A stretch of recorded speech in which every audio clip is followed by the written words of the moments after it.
Assalamualaikum warahmatullahi wabarakatuh. Selamat pagi semuanya. Pada kesempatan kali ini Ibu akan membahas materi sistem informasi manajemen dengan tema yaitu sistem informasi manufaktur dan pemasaran. Di pertemuan sebelumnya kita sudah membahas mengenai materi sistem informasi dan CBIS, di mana kemarin sudah Ibu jelaskan mengenai CBIS yang atau Computer Based Information System atau sistem informasi berbasis komputer. Jadi kalau kemarin sistem informasi berbasis komputer itu yang termasuk di dalamnya itu antara lain seperti sistem informasi akuntansi, sistem informasi manajemen, kemudian sistem pendukung keputusan, kemudian ada otomatisasi kantor, dan juga ada sistem pakar. Nah, kemudian selain sistem informasi berbasis komputer, sebenarnya ada juga yang namanya sistem informasi organisasi, biasanya sifatnya lebih ke fungsional. Nah, yang termasuk dalam sistem informasi organisasi atau fungsional ini seperti adanya sistem informasi eksekutif, kemudian sistem informasi keuangan, kemudian sistem informasi sumber daya manusia, kemudian sistem informasi pemasaran, dan juga sistem informasi manufaktur.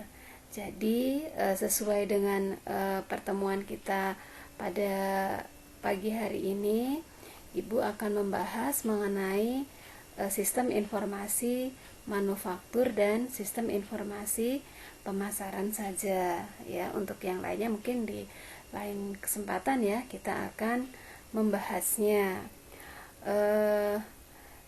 Oke. Ibu lanjutkan. Nah, mengenai sistem informasi manufaktur dan pemasaran ini mungkin banyak sekali ya di perusahaan-perusahaan sudah mulai menerapkannya ya. Jadi biasanya di perusahaan bisnis itu ya secara tradisional itu telah diatur mengenai tugas-tugas atau fungsi-fungsi yang dilaksanakannya biasanya. Kemudian semua jenis organisasi ya itu biasanya pasti memiliki fungsi pemasaran, keuangan, sumber daya manusia, dan jasa informasi. Walaupun kadang nama-nama ini itu tidak ditampilkan atau tidak tampak pada bagan organisasinya begitu. Dan perusahaan yang memiliki fungsi manufaktur itu adalah perusahaan yang memproduksi produk yang dijualnya gitu. Jadi kalau dalam pemasaran itu biasanya bertanggung jawab untuk menentukan apa yang diinginkan dan dibutuhkan oleh pelanggan itu. Nah, biasanya nanti setelah penentuan ini dibuat, maka eksekutif dari perusahaan itu akan memutuskan untuk memenuhi keinginan dan kebutuhan tersebut. Nah, itu sekarang merupakan tanggung jawab dari fungsi manufaktur untuk memproduksi barang tersebut. Baik. Nah, kita akan bahas yang pertama ini tadi ya, sistem informasi manufaktur. Ini tadi sudah Ibu sedikit singgung mengenai sistem informasi manufaktur. Nah, di sini didefinisikan bahwa sistem informasi manufaktur itu merupakan sistem yang digunakan untuk mendukung fungsi produksi yang mencakup seluruh kegiatan yang terkait dengan perencanaan dan pengendalian proses untuk memproduksi barang atau jasa. Jadi seperti yang sudah Ibu sampaikan tadi ya, intinya bahwa sebenarnya kalau mengenai sistem informasi manufaktur itu memiliki fungsi yaitu memproduksi produk yang akan dijual, bisa berupa barang ataupun jasa, seperti itu. Kemudian mengenai model sistem informasi manufaktur. Ini kalau kalian lihat bagannya di situ. Jadi sistem informasi manufaktur ini terdiri dari 3 subsistem input dan 4 subsistem output seperti yang ada di depan di sini. Jadi untuk subsistem inputnya ini ada 3 ya, yaitu sistem informasi akuntansi, kemudian ada subsistem industrial engineering, kemudian ada subsistem intelijen manufaktur. Sedangkan kalau untuk yang outputnya itu terdiri dari subsistem produksi, subsistem persediaan, subsistem kualitas, dan subsistem biaya. Nah, apa sih yang dimaksud dengan subsistem-subsistem yang ada di sini? Ibu jelaskan satu persatu. Jadi yang pertama di sini ada untuk yang input dulu ya, subsistem input ya. Jadi untuk subsistem input yang pertama adalah sistem informasi akuntansi. Nah, kalau untuk sistem informasi akuntansi ini dia mengumpulkan data intern yang menjelaskan mengenai operasi manufaktur dan data lingkungan yang menjelaskan suatu transaksi perusahaan dengan pemasok atau suppliernya. Itu seperti itu. Nah, kalau untuk subsistem industrial engineering ini biasanya menyerupai subsistem penelitian pemasaran, terutama ini terdiri dari proyek-proyek pengumpulan data khusus. Nah, subsistem industrial engineering ini mengumpulkan data dari perusahaan biasanya dan bukan dari lingkungannya. Sedangkan kalau untuk yang subsistem intelijen manufaktur itu mengumpulkan data itu dari lingkungannya. Beda ya dengan industrial engineering tadi ya. Sedangkan subsistem intelijen manufaktur ini pemasok dan serikat kerjanya, serikat pekerja itu merupakan tanggung jawab khusus manufaktur begitu. Jadi pemasok itu kan menyediakan banyak data dalam bentuk katalog dan daftar harga biasanya. Nah, kalau untuk yang serikat kerja itu sebenarnya tidak pernah masuk ke dalam komputer, tapi hanya dikomunikasikan biasanya melalui suatu perkataan atau dengan menggunakan dalam bentuk tertulis dengan menggunakan kertas, misalkan seperti itu. Nah, kemudian nanti di sini output ini akan diproses dengan melalui database dan nanti akan menghasilkan beberapa subsistem output gitu. Nah, subsistem output ini ya antara lain satu adalah subsistem produksi.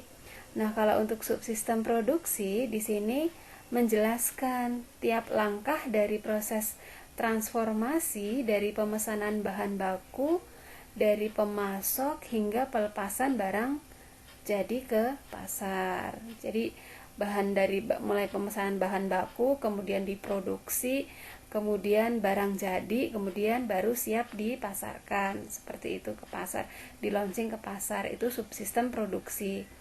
Yang kedua adalah subsistem persediaan, yaitu maksudnya adalah memelihara catatan konseptual dari material saat material ini nanti bergerak dari bahan mentah menjadi barang data proses, menjadi barang ya dalam proses dan akhirnya menjadi barang jadi, seperti itu ya kalau untuk persediaan. Sedangkan kalau untuk subsistem kualitas itu maksudnya adalah memastikan bahwa tingkat kualitas bahan baku yang diterima dari pemasok ini apakah sudah memenuhi standar persyaratan yang ditentukan oleh perusahaannya ataukah belum, seperti itu. Dan subsistem biaya ya itu nanti akan membuat manajemen tetap mengetahui perkembangan terakhir mengenai biaya dari proses transformasi. Nah, beberapa outputnya ini nanti baru akan digunakan oleh pemakai. Nah, yang Ibu jelaskan tadi sebenarnya Ibu sudah tuangkan dalam slide ini ya. Ini tadi ya mengenai keterangannya. Jadi yang sudah Ibu sampaikan mengenai sistem informasi manufaktur yang terdiri 3 subsistem input dan 4 subsistem output. Nah, ini apa saja? Ini tadi sudah Ibu sampaikan ya, seperti ini. Oke. Kemudian ini ada subsistem outputnya tadi ya, ada 4, ada subsistem produksi, persediaan, kualitas, dan biaya. Baik, kemudian akan Ibu lanjutkan ke beberapa istilah yang biasanya digunakan dalam sistem informasi manufaktur. Ada beberapa istilah. Yang pertama adalah di situ ROP atau reorder point, atau itu bisa juga diartikan sebagai sistem titik pemesanan kembali. Jadi reorder point itu atau sistem titik pemesanan kembali. Jadi untuk ROP ini sendiri ya sebenarnya, jadi setelah komputer itu pertama kali diterapkan, kemudian berhasil dalam area akuntansi, maka komputer ini diberikan tugas untuk mengendalikan persediaan biasanya. Nah, pendekatan yang paling sederhana itu adalah pendekatan reaktif, yaitu menunggu hingga saldo suatu jenis barang itu mencapai tingkat tertentu dan kemudian memicu pesanan pembelian atau proses produksi. Nah, tingkat barang yang berfungsi sebagai pemicu tersebut ya, itu disebut dengan titik pemesanan kembali atau ROP.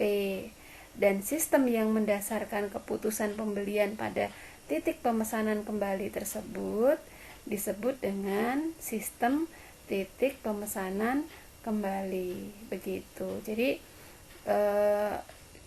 paham ya kalau ROP itu kalau misalkan kondisinya persediaannya ini dalam kondisi tertentu, misalkan sudah minim, maka dilakukan pemesanan untuk dilakukan suatu pembelian. Begitu. Intinya gitu ya. Oke. Kemudian yang kedua adalah MRP atau Material Requirements Planning ya. Jadi untuk MRP itu sendiri sebenarnya ya pada awal tahun 1960 itu ada dua orang ahli yang bernama Joseph Orlicki dan G.I. Case Company. Ini dia membuat suatu pendekatan baru gitu untuk manajemen material yang disebut dengan Material Requirement yang disebut dengan Material Requirement Planning gitu. Nah, ya kemudian MRP ini atau disingkat dengan MRP ya. MRP ini adalah suatu strategi material yang proaktif. Jadi daripada hanya menunggu hingga saat memesan, maka MRP ini bisa melihat masa depan dan mengidentifikasi material yang akan diperlukan, jumlahnya dan tanggal diperlukannya.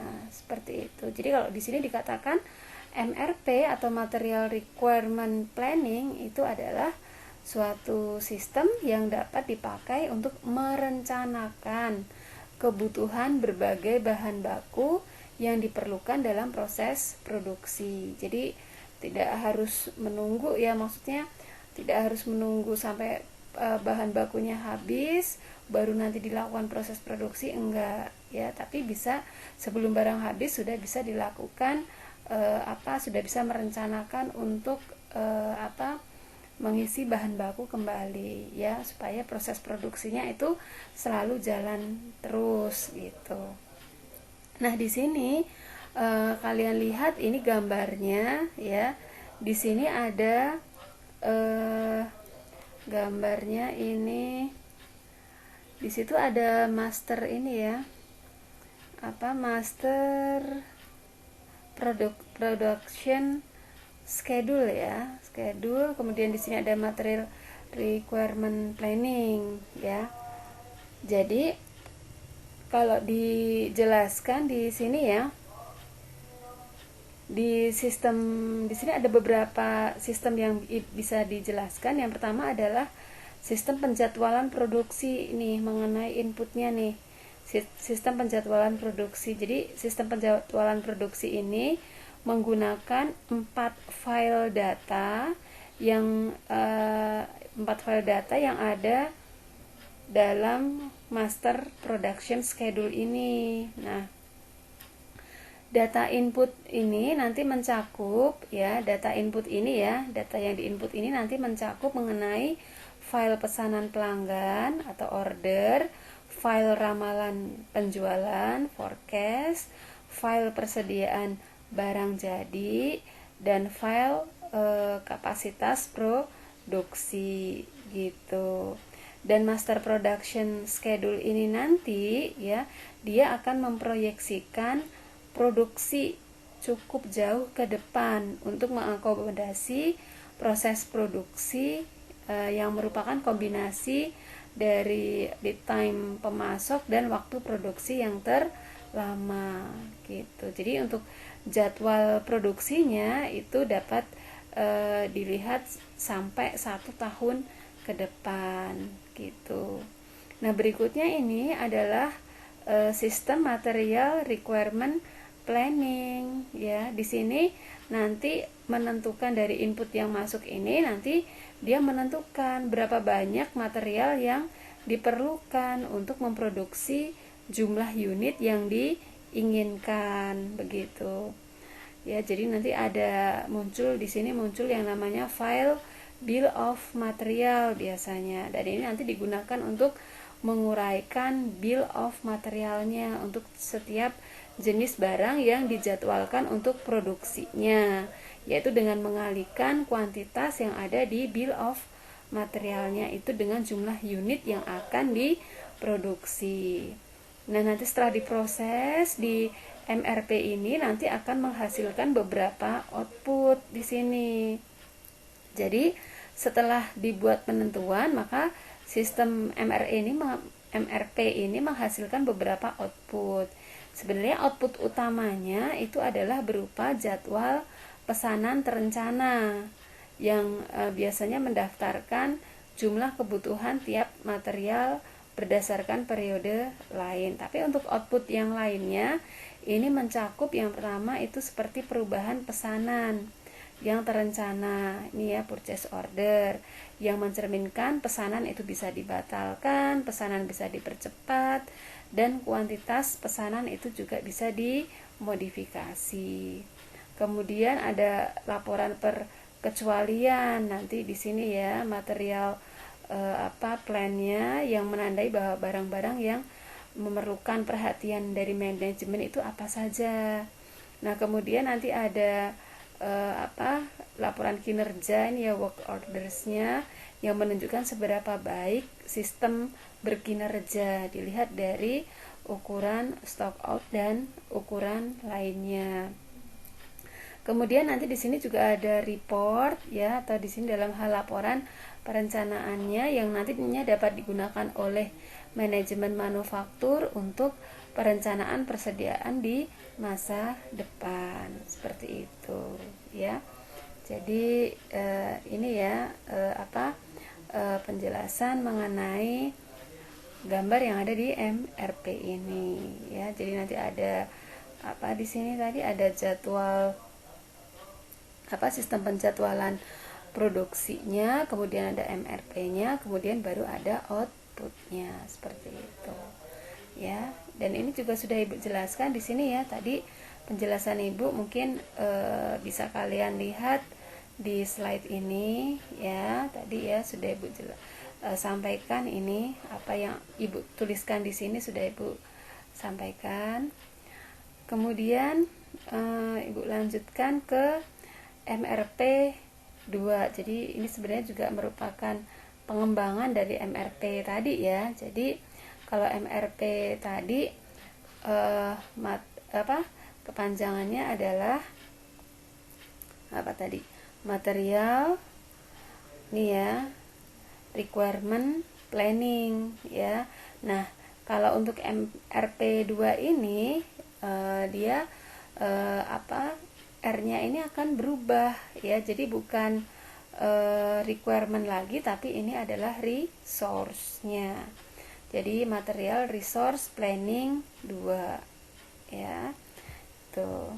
Jadi di sini muncul MRP2 ini dikarenakan ya. Jadi di sini ada dua orang konsultan di sini yang bernama Oliver White dan George Pulse ya, yang diakui dia ini mengembangkan konsep MRP di luar area manufaktur gitu, sehingga dapat meliputi seluruh perusahaan gitu, jadi mencakup semua perusahaannya. Nah, hasilnya yang tadi berupa MRP 2 gitu. Nah, di sistem MRP 2 ini dia nanti akan mengintegrasikan semua proses yang ada di dalam manufaktur yang berhubungan dengan manajemen material, dan juga itu nanti berhubungan dengan subsistem CBIS yang lainnya gitu. Dan MRP2 ini gitu dapat menyediakan informasi bagi sistem informasi eksekutif dan bagi sistem informasi fungsional yang lainnya gitu. Jadi MRP2 ini juga bisa bertukar data dengan subsistem informasi akuntansi gitu ya, misalnya yang terlibat dalam arus material seperti ada pemasukan pesanan, penagihan, piutang dagang, terus ada pembelian, penerimaan, kemudian hutang dagang, buku besar. Nah, itu kan semuanya kan masuk ke dalam sistem informasi akuntansi. Nah, di sini dikatakan bahwa MRP2 di sini merupakan suatu sistem yang memadukan MRP dengan penjadwalan produksi dan operasi pada bengkel kerja. Nah, sistem ini hanya untuk memperkerjakan mesin secara efektif. Nah, manfaatnya apa? Manfaat dari MRP2 ini. MRP2 ini memiliki beberapa manfaat, yaitu yang pertama, penggunaan sumber dayanya efisien. Yang kedua yaitu perencanaan prioritasnya itu lebih baik. Kemudian yang ketiga, pelayanan pelanggan itu meningkat. Kemudian semangat kerjanya bagi pegawai juga meningkat, dan informasi manajemennya ini lebih baik. Seperti itu ya. Ini mengenai MRP 2. Kemudian yang keempat adalah JIT atau just in time atau tepat waktu ya. Di sini dikatakan bahwa just in time itu suatu pendekatan yang menjaga arus bahan baku melalui pabrik agar selalu dalam keadaan minimum, dengan mengatur bahan baku tiba di bengkel kerja. Bengkel kerja itu stasiun kerjanya atau tempat kerjanya ya maksudnya, pada saat diperlukan atau tepat pada waktunya. Jadi sebenarnya yaitu tadi ya, bisa dikatakan bahwa pendekatan just in time ini menjaga tadi ya, agar arus materialnya melalui pabrik pabrik itu hingga dalam selalu keadaan minimum ya, dengan menjadwalkan materialnya tadi agar tiba di stasiun kerjanya itu selalu tepat waktu. Jadi dapat dikatakan bahwa just in time ini mencoba meminimumkan biaya persediaan gitu, dengan memproduksi pada jumlah yang lebih sedikit. Kemudian ada ukuran lot. Jadi ukuran lot itu artinya adalah jumlah jenis barang yang diproduksi sekaligus gitu. Kalau yang ideal dalam sistem JIT itu adalah satu unit tunggal akan bergerak dari satu stasiun ke stasiun kerja yang lain gitu kan, hingga produksi itu selesai. Dan Jadi ini maksudnya adalah bahwa yang diproduksi itu satu persatu gitu, jadi satu persatu selesai baru nanti memproduksi yang lainnya, seperti itu. Jadi tidak langsung semuanya gitu, enggak, jadi satu persatu, itu maksudnya ya. Jadi contoh kalau di gambar ini ya, misalkan ini kan ada supplier, dia mengirimkan barang ya, atau bahan baku atau material ya, dan diterima di perusahaan, kemudian nanti siap diproduksi ya. Setelah siap diproduksi, ini nanti baru akan dilakukan pengiriman produknya ke customer. Nah, ini sebelumnya di sini customer melakukan pemesanan dulu. Nah, kemudian nanti di sini ada pengecekan dulu terhadap persediaannya, apakah persediaannya itu mencukupi atau tidak. Kalau misalkan tidak, ya berarti dia melakukan pemesanan yaitu melalui supplier, dan kemudian baru nanti setelah bahan bakunya misalkan tiba, nah nanti langsung diproduksi, dan kalau udah jadi tinggal dikirimkan, seperti itu. Dan ini harus just in time, yaitu tepat waktu. Oke? Baik, kemudian berikutnya ini adalah ini ya, ada CIM, CIM atau Computer Integrated Manufacturing. Jadi di sini dikatakan bahwa Computer Integrated Manufacturing ini adalah suatu sistem yang menggabungkan berbagai teknik untuk menciptakan proses manufaktur yang luas, cepat, dan menghasilkan produk yang berkualitas tinggi dan efisien. Jadi CIM ini menggabungkan robotika dan jam kontrol mesin ya.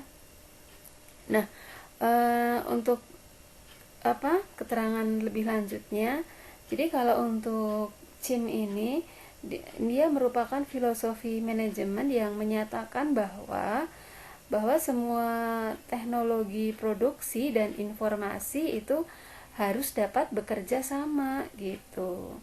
Jadi kalau untuk CIM itu adalah suatu cara untuk memandang sumber daya produksi perusahaan itu sebagai salah satu sistem tunggal gitu, serta mendefinisikan, kemudian membiayai, kemudian mengelola dan mengkoordinasikan semua proyek perbaikan berdasarkan cara mereka mempengaruhi tentang keseluruhan sistemnya gitu. Jadi CIM ini itu juga bisa diartikan sebagai suatu pandangan sistem dari produksi gitu, daripada pandangan perbagian dari masa lampau yang hanya berkaitan dengan bagian-bagian yang secara terpisah. Ya, jadi ini CIM ini bisa mempengaruhi keseluruhan sistemnya ya ini. Nah, kemudian berikutnya ada ini adalah mengenai penggunaan komputer sebagai bagian dari sistem produksi fisik ya. Yang pertama ini adalah CAD atau Computer Aided Design ya, atau CAD gitu aja ya, gampangnya ya menyampaikannya. Oke, jadi kalau CAD ini adalah sistem yang menggunakan komputer untuk merancang suatu produk manufaktur ya, bisa mobil, kapal, pesawat terbang dan lain sebagainya. Nah, ini kan mungkin kalau kalian mungkin sering melihat mungkin di film-film ya, banyak ya di film-film itu mengangkat tema mengenai perakitan seperti ini, baik itu mobil, kapal ataupun yang lainnya ya. Jadi sebenarnya CAD ini atau CAD ini disebut juga dengan Computer Aided Engineering atau CAA ya. Nah, ini biasanya melibatkan penggunaan komputer memang untuk membantu dalam merancang produknya gitu. Jadi kalau untuk yang pertama kali muncul ya untuk CAD ini itu dalam industri dirgantara, itu sekitar tahun 1960 gitu. Terus setelah itu baru diadopsi untuk pembuatan mobil gitu, dan yang lainnya berkembang sampai saat ini ya, bahkan bisa untuk merancang segala sesuatu dari struktur rumit, misalkan bangunan ataupun jembatan atau bagian-bagian yang lebih kecil gitu. Nah ini tadi ya, sebenarnya si CAE ini ya, atau Computer Aided Engineering ini biasanya kalau tadi ya cat itu bisa juga disebut dengan CAE ya. Kalau di sini sistem yang dirancang untuk menganalisa karakteristik dari suatu desain dan dipakai untuk mensimulasikan kinerja produk yang berbeda-beda untuk mengurangi dari pembuatan prototipe ya. Kemudian berikutnya adalah CAM atau Computer Aided Manufacturing ya, atau CAM ya. Nah, kalau untuk CAM di sini dikatakan bahwa sistem berbasis komputer yang digunakan untuk mengontrol suatu proses produksi. Jadi CAM ini tadi ya sebenarnya merupakan penerapan komputer dalam proses produksinya. Ini kita lihat ya, dia juga baru mengontrol atau melakukan ini ya, melakukan proses produksi di sini dengan menggunakan bantuan komputer, salah satunya ini. Nah, mesin produksi khusus ini yang dikendalikan oleh komputer itu biasanya menghasilkan produk sesuai dengan spesifikasi yang diperoleh dari database rancangannya begitu ya. Dan sebagian mesin produksinya ini biasanya memiliki built-in mikroprosesor, dan sebagian dikendalikan oleh komputer mini, dan biasanya satu komputer mini itu dapat mengendalikan beberapa mesin produksi sekaligus begitu. Ini untuk CAM. Nah, kemudian untuk CAPP atau Computer Aided Process Planning ini merupakan suatu sistem yang digunakan untuk merencanakan urutan proses untuk memproduksi ataupun untuk merakit suatu komponen. Jadi tetap dengan menggunakan bantuan komputer ya. Di sini harus ada knowledge-nya, kemudian nanti bisa mulai dari desain, kemudian diproses, kemudian baru manufacturing begitu ya. Oke. Kemudian robotik. Wow, sekarang udah mau diganti dengan robotik semuanya ya. Oke. Robotik di sini yaitu melibatkan pengguna robot industrial, yaitu alat yang secara otomatis itu melaksanakan tugas tertentu dalam proses manufaktur. Nah, robotik ini yang tadi ya robot industrial ini diperkenalkan dalam pertama kali itu diperkenalkan dalam industri mobil sekitar tahun 1974. Nah, untuk aplikasi robotik yang paling populer itu kalau zamannya dahulu itu adalah pada saat pengisian bahan baku ke dalam peralatan mesin yang diotomatisasi oleh CAM begitu ya. Ini sekarang lebih berkembang ya, sangat berkembang sekali teknologinya ya. Jadi kita sendiri juga harus harus selalu update ya, mengikuti dari perkembangan teknologi sekarang.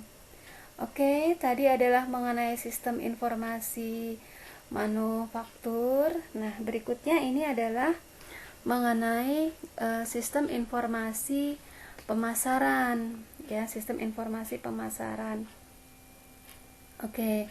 Jadi di sini ya dikatakan bahwa pemasaran ini adalah kegiatan perorangan dan organisasi yang memudahkan dan mempercepat hubungan pertukaran dalam lingkungan yang dinamis melalui penciptaan, pendistribusian, promosi, dan penentuan harga barang jasa dan gagasan. Nah, sebenarnya dari pandangan ini ini menunjukkan ya luasnya permasalahan yang harus dipecahkan oleh manajer pemasaran. Demikian luasnya informasi yang diperlukan untuk memecahkan masalah-masalah tersebut gitu. Jadi ini ya agak lumayan berat juga ya tugas dari manajer pemasaran itu ya. Nah, kemudian mengenai sistem informasi pemasaran ya. Sebenarnya sistem informasi pemasaran ini itu disebut juga dengan MKIS, Marketing Information System ya, yaitu adalah suatu sistem berbasis komputer yang dapat bekerja sama dengan sistem informasi fungsional yang lainnya untuk mendukung manajemen dalam menyelesaikan masalah yang berhubungan dengan pemasaran produk perusahaan. Atau bisa juga dikatakan bahwa di sini sistem informasi pemasaran merupakan sistem informasi yang menyediakan informasi untuk memecahkan masalah pemasaran perusahaan. Sama ya. Nah, kalau dari definisi sebelumnya tadi, nah dua elemen tadi itu merupakan ada dua pokok yang penting. Yang pertama adalah bahwa semua sistem informasi fungsional itu harus bisa bekerja sama gitu. Dan yang kedua itu adanya dukungan pemecahan masalah. Itu tidak terbatas pada manajer pemasaran saja gitu. Nah, kemudian kalau berbicara mengenai pemasaran, mungkin ada yang pernah belajar mengenai istilah 4P. 4P. Produk, promotion, place, dan price. Nah, ini ya. Berikutnya mengenai ini nanti. Ya, ini tadi sudah Ibu jelaskan ya.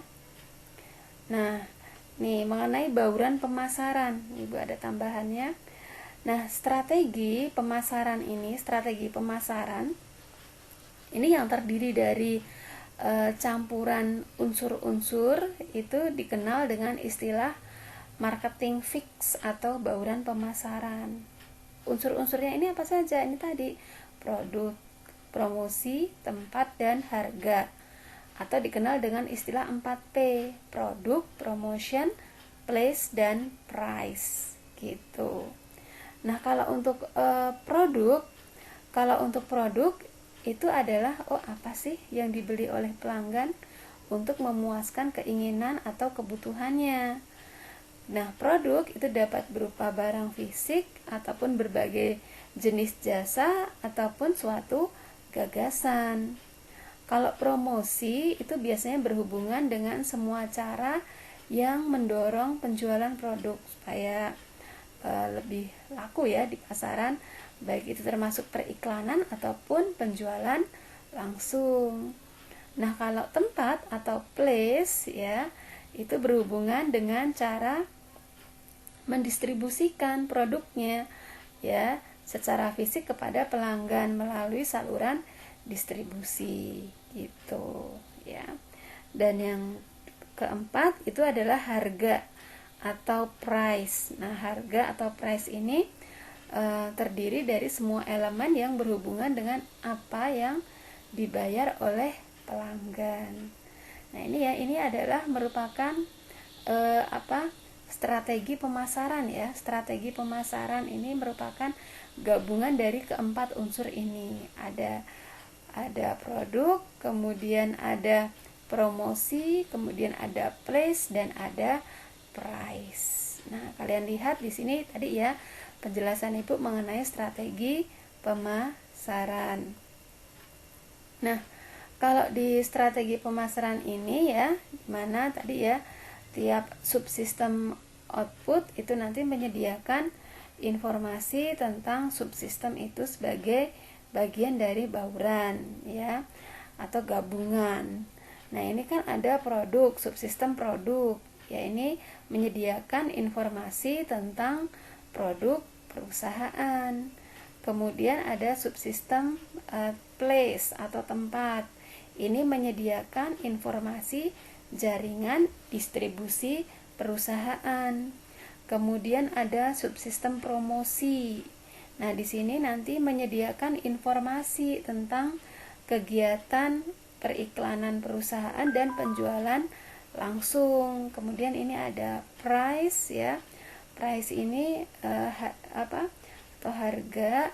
Dia membantu manajer untuk membuat keputusan harga gitu. Ya. Oke.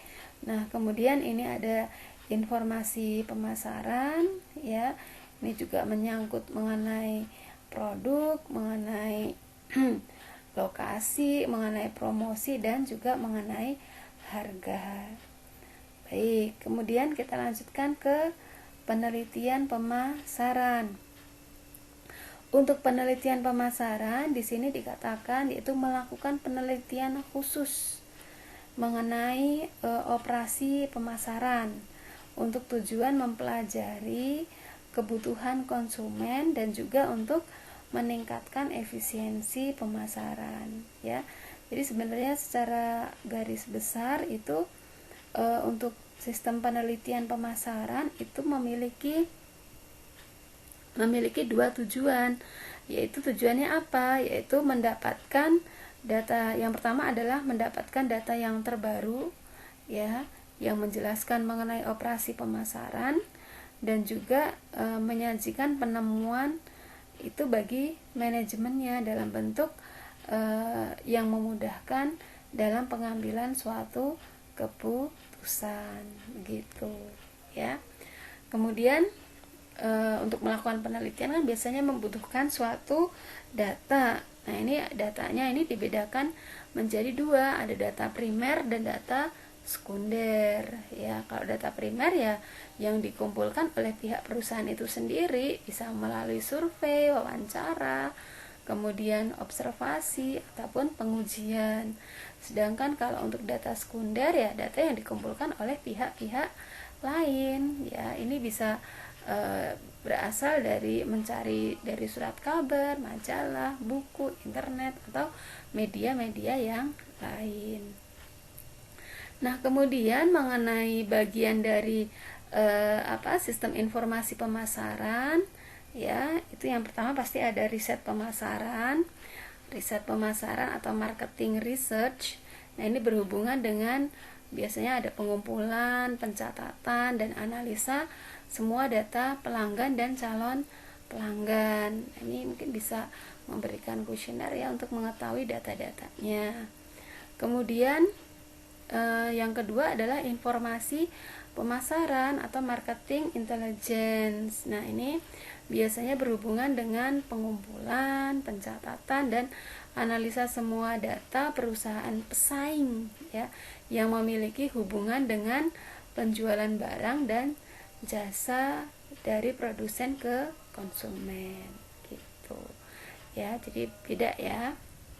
Berikutnya adalah pemrosesan transaksi yang ketiga ya, yaitu di sini sistem informasi akuntansi yang berhubungan dengan penjualan. Jadi kalau ada transaksi, nah transaksi ini mungkin ada kaitannya dengan penjualannya.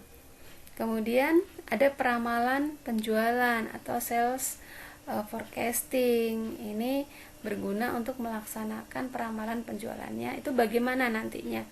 Apakah nanti bisa meningkat ataukah nanti bisa mengalami penurunan gitu. Nah, oke, jadi materinya untuk sistem informasi manufaktur dan pemasaran sampai ini. Mungkin ini banyak hal-hal yang baru ya bagi kalian, tentunya banyak istilah-istilah yang memang butuh pemahaman ya, Jadi kalau misalkan kalian masih ada yang kurang dipahami, silahkan nanti bisa sharing ke ibu, jadi kita bisa saling berdiskusi begitu.